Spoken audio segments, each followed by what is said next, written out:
श्रीहर्ता गणेशस्तोत्रम् अथ ध्यानम्।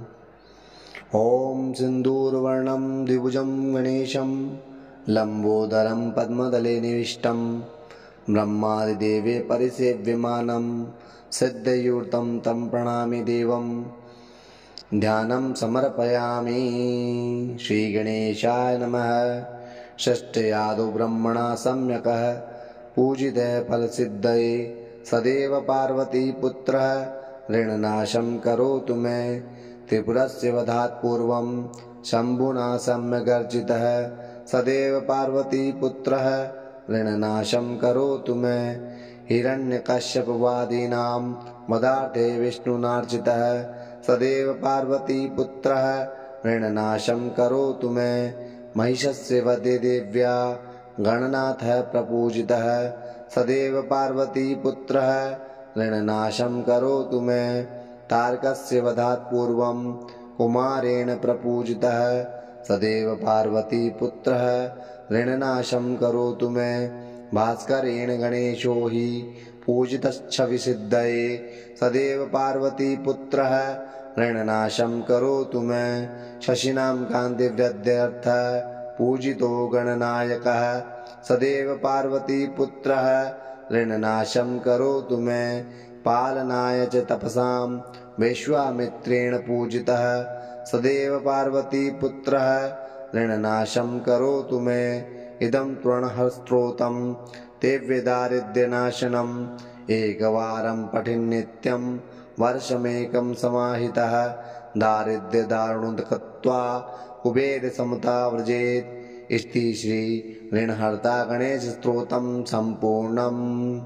षष्ठयादो ब्रह्मणा सम्यकः पूजितः फलसिद्धये सदैव पार्वतीपुत्रः ऋणनाशं करोतु मे।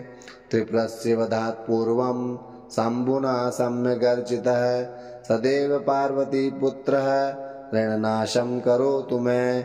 हिरण्यकश्यपवादीनां वधार्थे विष्णुनार्चितः सदैव पार्वतीपुत्रः ऋणनाशं करोतु मे। महिषस्य वधे देव्या गणनाथः प्रपूजितः सदैव पार्वतीपुत्रः ऋणनाशं करोतु मे।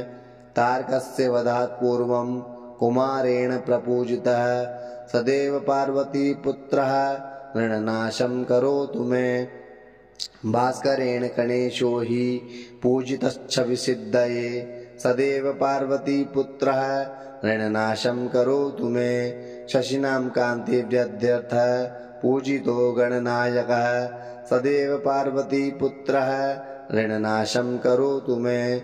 पालनाय च तपसां विश्वामित्रेण पूजितः सदैव पार्वतीपुत्रः ऋणनाशं करोतु मे।